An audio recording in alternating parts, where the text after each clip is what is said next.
All right, I'm All gonna turn. right, all right. What's going on, my friends? Mike Walker here with TWC Talks. I got my friends, my I want to buddies, do it, my bro. Let me try it. co-pilots. Let me be you. Let me do it.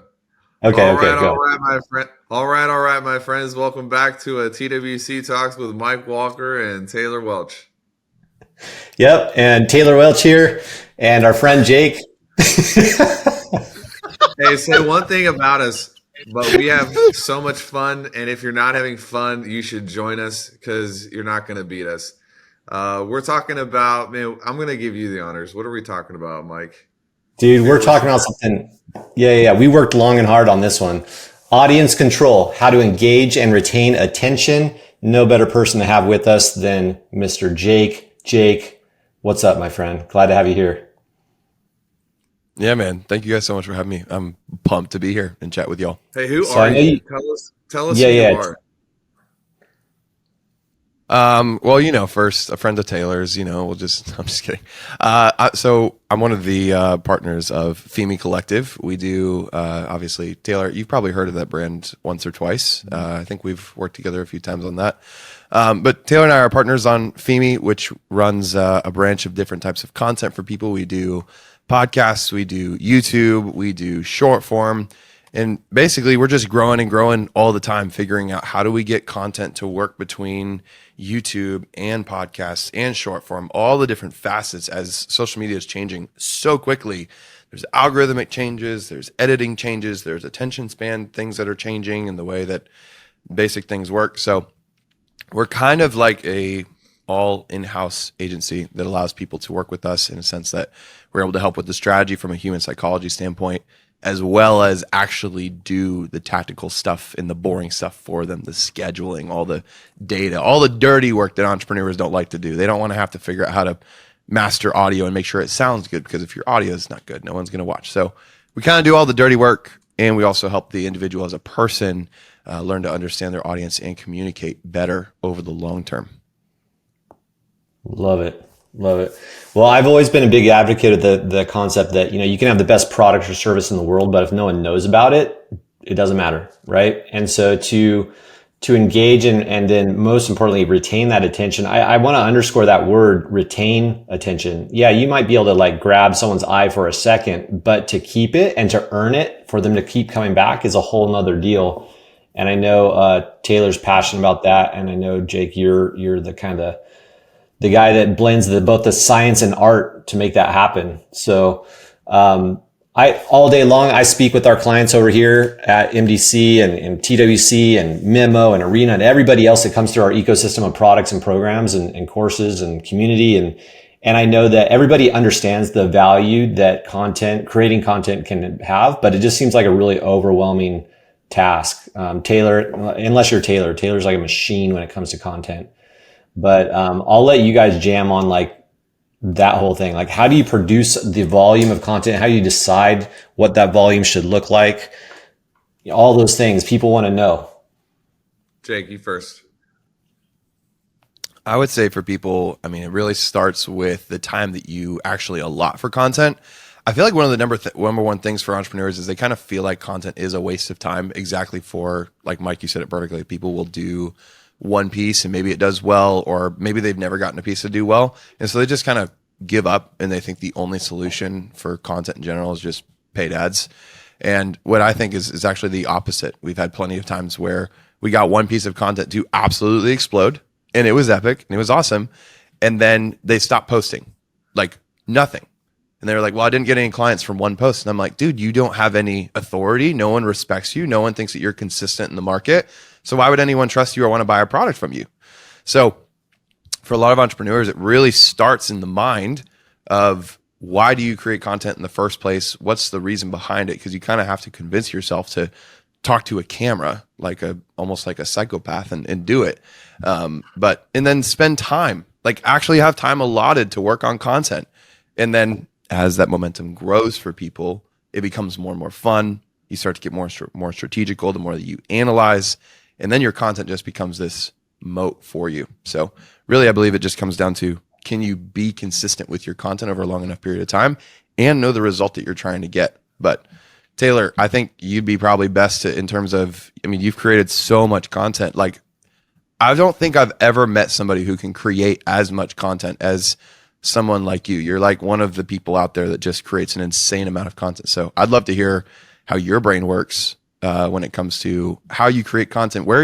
Here's the biggest thing. How do you source so many original thoughts? You're one of the most original thinkers I know. How do you source so many of your original thoughts through your content? Yeah, that's a great question. I read and study, and I've got a lot of things coming in. Some people, they lack the ability to think originally because they actually don't have enough source material to put it together. Let's just define originality for a second. It really is not a thing.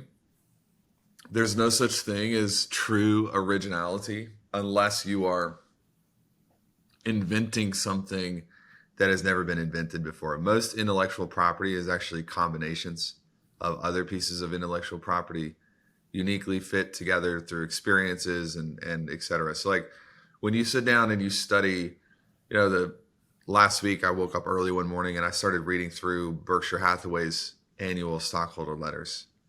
And we were reading the way that Charlie and Warren think, and you take that and you apply it to small business, people think it's original. They're like, I've never heard it said this way, but it's not really. It's really just taking an idea and it's refitting it into a different piece of the world. When we did our series on Theodore Roosevelt for Arena, this idea of autophagy came up and Mithridatism came up. People are like, what the hell is this? They've never heard of it before. Yeah. It's like, you take it from this guy's life who like should have died 1,000 times, but he didn't. How did he survive? How does the mind protect the body? And how does the body protect the mind? It's not that it's original. It's just that it has never been brought into this scope or this category. You're the first drive-through restaurants like came from banks. They took the idea from another industry and put it into, and so you have all of these, the world advances together. And I think people get so siloed that they are like, they're so desperate for original thinking, but they're not consuming any source material. So Jake, to circle back and answer your question, my appetite for consumption is ridiculous. Like it's ridiculously high. I'll read through books and podcasts and audios. And funny thing, part of the reason I got that, you guys may have seen like my giant 6-foot wide riding 0-turn lawnmower. Yes. The trophy part. Dude, she's a beautiful creature. And part of the reason I got that, because I'm like, okay, dude, like we pay people to clean our house, we pay people to get groceries, we have a house manager, a nanny. Like, why in the world what is Taylor Welch doing out there in a freaking field mowing his yard? It makes zero sense. First of all, it's fun as hell. So if you haven't sat on a 6-foot wide 0-turn lawnmower, you haven't lived. Second of all, though, I'll put in audiobooks and dude, I'll mow the yard and I will just cut through material. And there's an old Jewish proverb or saying that goes like, if you work with your hands, then you Sabbath with your mind. If you work with your mind, then you Sabbath with your hands. Ooh. And so for me, I work in the realm of the mind all of the time, like all of the time. Every key piece of work that I produce comes from the realm of the mind. So I'm always on, always on, always on. So when it's time for me to rest and just kind of deconstruct and detox, I'll go for a walk or I'll paint something or I'll get on the mower and I'll work with my hands. I'll try to do that and it frees me up to consume at a different level. Am I answering your question, or if I'm on a rabbit trail, reel me back in? Where we're understanding where the original thoughts come from. I think one of the things I'd also love to know is, for you as a creator, one, how do you think about content? You create an absurd amount of content. I think it'd be really valuable to know, why do you create as much content as you do? What's your mindset around it when you're actually filming? Are you like, oh, does this, like, how are you viewing it? Because you spend your time very carefully. And so when you're taking time to create content, how are you thinking about how that time is being used? Yeah. I think the motives are important. Part of the reason that I create content is not for the market and it's not for other people. It's for me. That's a big piece of why I'm a creator.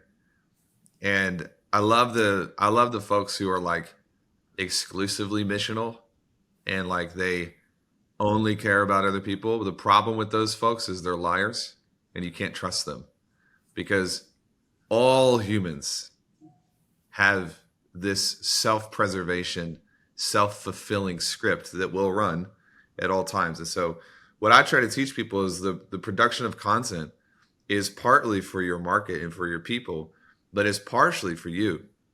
And when I produce and I create great work, I feel amazing.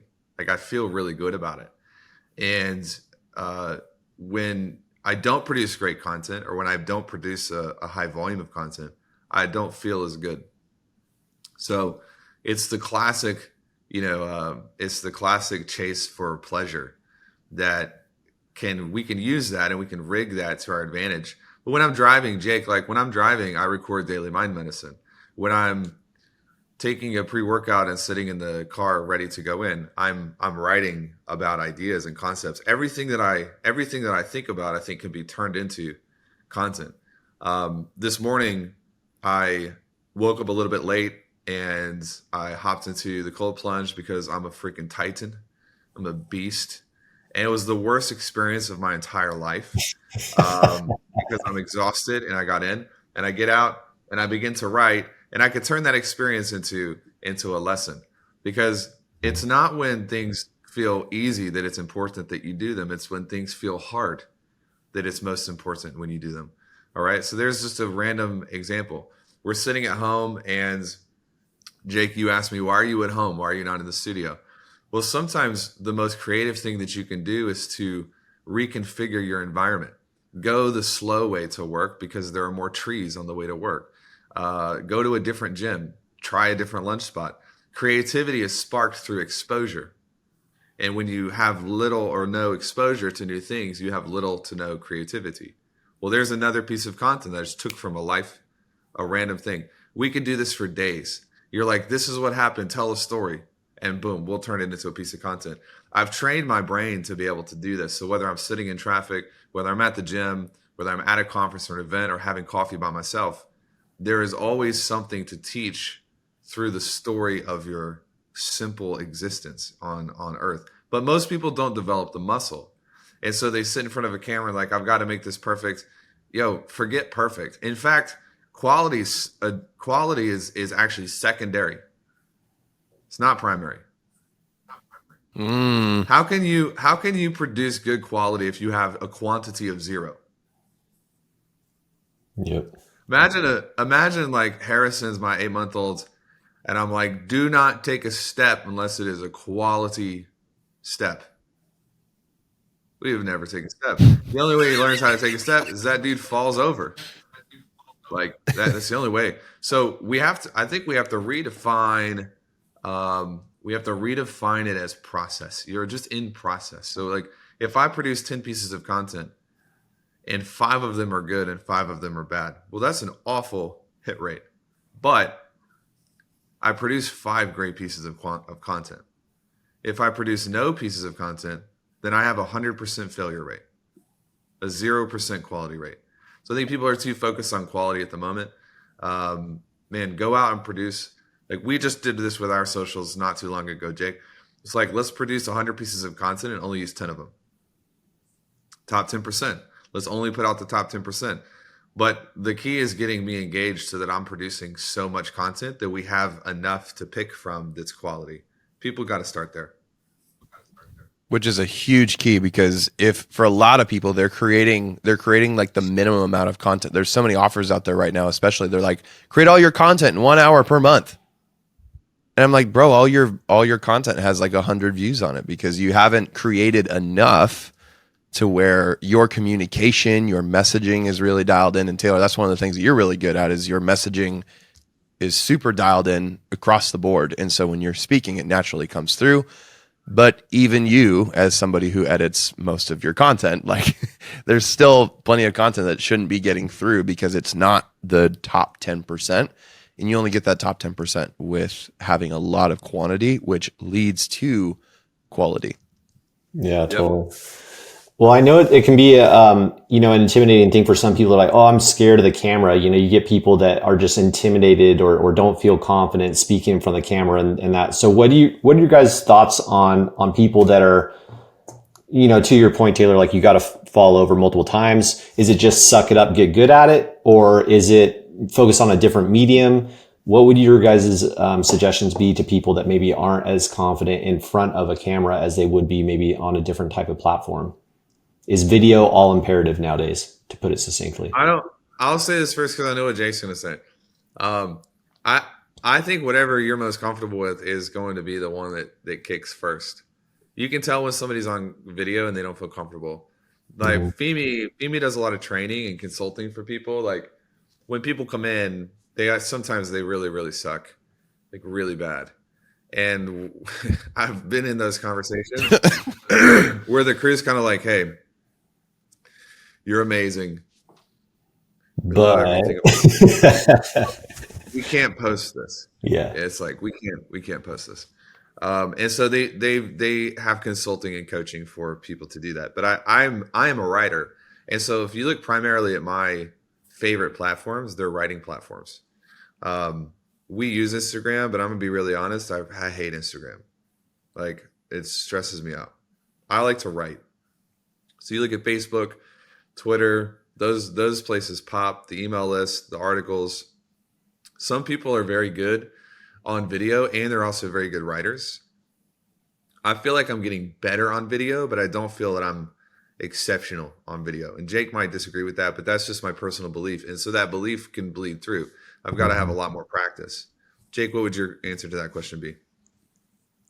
I would say that like the direct answer is video is imperative. So you have to learn it one way or another. But just to kind of codify more of what Taylor's saying, it's where you're sourcing your video from is probably the most important piece. For Taylor, his writing is his source piece. Some people are way better on video than they are writing. I'm not very much of an eloquent writer. I take forever. But if I get on video, I can sit there and I'm more of a mental, like a verbal processor, and I'll be able to do more video. And that's more fun for me. It's different for everybody else. But I feel like video is very imperative. In terms of the first step for people, though, yes, you do kind of have to suck it up. That is a part of the process. But I think one of the things that can be most helpful, and Taylor did this a lot in the beginning, and it actually was one of the pieces that sparked some of the genius out of him, was live stream. Try to see if you can have an audience, even if it's an audience of like 3 to 5 people. When you're kind of getting like I said before, you kind of have to be a little bit of a psychopath. Like you got to have some sort of psychopath tendency to talk to this camera. It's like talking to a wall. It's not real. Like no one's talking to you, but you're acting like it's a human in front of you.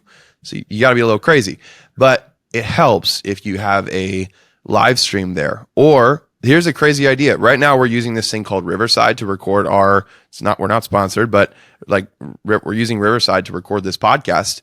You could go on Riverside to record your podcast or your video content and have your friend sit there right with you for like 30, 45 minutes and just talk to your friend. And they're like, hey, does that sound like me? Yes, no. Like when Taylor and I in the room, he films a video and I'm like, that kind of sounded like you, or that didn't sound like you. So having a human tendency or a human, just having a human side of recording the content actually makes it a lot easier and a lot more fun to record content. I would say that probably needs to be your first step. And then over time, you'll just get used to it and it'll become more and more fun. Nice. Yep, for sure.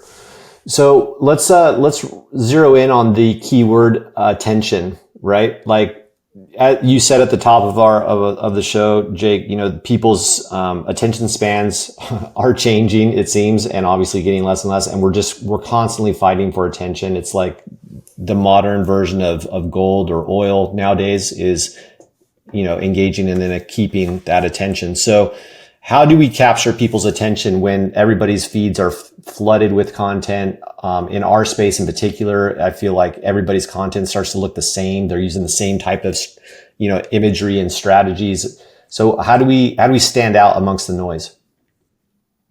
That's for both of you guys. Now there's a million ways we could do it. Yeah, there's a million ways that we could address it, and there's different industries and different ways that different industries do it. I would say let's stay focused in on like the entrepreneurs, the educators, the trainers, Taylor, unless you think there's like another type of person we need to leave in there. But I would say first and foremost, creators nowadays, if they don't know what they believe in, they have no business creating content. Zero business. There's a lot of people right now where they're getting fed scripts. They're being told what to say. They're talking about topics they have no business talking about. And we have the most awake generation in all of history, like the most self-aware, but also like the most mind numb. So if you are reading a script, that energy comes right through. Everyone knows you don't actually know what you're talking about. Your hook's kind of generic. It's kind of boring. Everyone can feel it. I was going through content even this morning. I do this all the time. I will scroll on Instagram on purpose and just see. I'll be like, this had great caption style. It had all the editing engagements, but why did I keep going? It's because the energy felt fake. And that energy feels fake when you don't actually know what you believe in. Maybe this is too deep, but I feel like there is such a hunger for truth right now on social media that business owners will say anything they need to get people to pay attention. But it's really interesting to me when people will actually start speaking the things that they really believe, the things they actually believe. That's what seems to make the biggest difference overall. Like, yes, you need good hooks. Yes, you need to make sure there's not a bunch of fluff in your content. Yes, you need to make sure that once you get to the point of your video, you end it and you just let the video loop and you're not attached to the video. You're attached to the platform and the results you're getting. But more than anything, entrepreneurs, I like to call them the hills that you are willing to die on, or as Taylor would call the sacred cows. You need to know the things that you're willing to die for and get the bullet for, because that's what brings the haters. And when you bring the haters, you got your fans. And when you got your fans, you got your community. And when you've got a community, you grow and eventually you start to blow up. But most people, it's too scary to actually say what you believe online. But right now, I think that's the real cost of attention, is saying what you believe is true. Being honest, being vulnerable, and saying the things that you believe are the most important to you. Good word. Shameless plug. Taylor, what would you add to that? Shameless plug. We the November, I don't know when this releases, but in November we have the workshop on belief architecture, and it's going to be packed. Mike, I don't know if you've seen the RSVP list for that, but there seems to be a lot of people coming in for it. But the key thing we're focusing on here is the things you believe and why you believe them, and then the meaning that you have attached to those beliefs. And for people creating content, you can almost instantly tell the people who like need the engagement, or they're saying something because they saw someone else say it, you know. And there's just an energy level to, like, when I see people who, like, I can just tell they do not actually care at all whether you agree with them or not. They're saying what they believe in, and that's it. And there's just a different energy. When you study kinesiology or the way that energy fields work, man, energy goes through this screen, and you guys are hearing words, and that's tipping off energy. Like, we're Mike's halfway across the world in, like, China, and we're affecting his entire house with the quality and caliber of words, because the words produce an energy. I think that it's important to, like, get yourself, like, invest into the training to make sure you're healthy. This is not even about content. This is about, like, if you're an unhealthy person and you are insecure and you're riddled with disbelief and you're confused and you have no clarity, and you put that shit online, people are just going to ignore you, and or worse, they're going to really think that, you know, that they got to stay away from you. And so it's worth the effort to fix the grounds first, the infrastructure first. And I think to this point, when you look at some of the recent people, many of them are friends of ours who have just blown up and taken over. It's like, man, they went through, like, a crucible season, like, they got healthy. And then people were like, yo, what's different about this person? Something's a little bit different. And it's not exactly the things that they're saying, it's how they're saying it. It's the way their eyes look when they say it. It's just like, I can just feel they're different. And Jake, you've seen this because you've studied all of them. But you can tell the person who's, like, they are just missional and locked in versus the ones who are just trying to hit a content checklist quota. There's a very big difference, you know? Love that. Love that. Well, it's definitely true. One thing I would just add to what I just want to add something that Taylor said. You can get attention by saying things that you believe to be true, but you can get the wrong type of attention and earn the wrong type of reputation. Mm-hmm. Yep. Based on the energy you put out into the market. That's another big piece, is that when you're a healthy human, you get attention for the right reasons, you can maintain it longer, and your reputation in the market's much stronger. Love that. Love that. Well, this was solid, guys. And I know, when it comes to your audience, the attention that you're striving for, I think what we can all kind of agree to is the fact that it comes with integrity, clarity of your message, understanding your audience, and having the grit to push through any kind of uncomfort, that you might feel in just getting good, just doing the reps, putting out the content, whether it be written, audio only, video, whatever it may be. I think it's really, really critical for all business owners, regardless of your experience level, to get out there, push your limits, and just understand, get passionate about sharing things that you genuinely care about and that you feel your audience needs to know. So, Jake, I appreciate you being here with us, man. This was a good one. And I know, people will really benefit. So let's do this too. Like, if they need to know more about Fimi and about you, where do we go? Where do we send these people? Because I know for a fact, everybody in all our clients that have engaged your services and Fimi services are raving fans, and their level, the quality of content, the ability to engage and retain attention has exponentially gone way up. So how do other people benefit from that by knowing you and getting in touch with you? Yeah, people can go to FimiCollective.com. They can book a call there. It's real easy. If they want, they can DM me on Instagram at Jake Bryan or Fimi Collective on IG.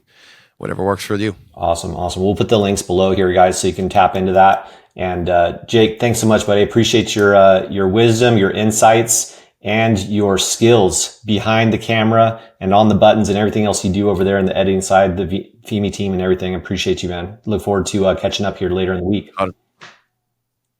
100%, brother. We'll see you soon. All right, bud. See you guys. Have a good one.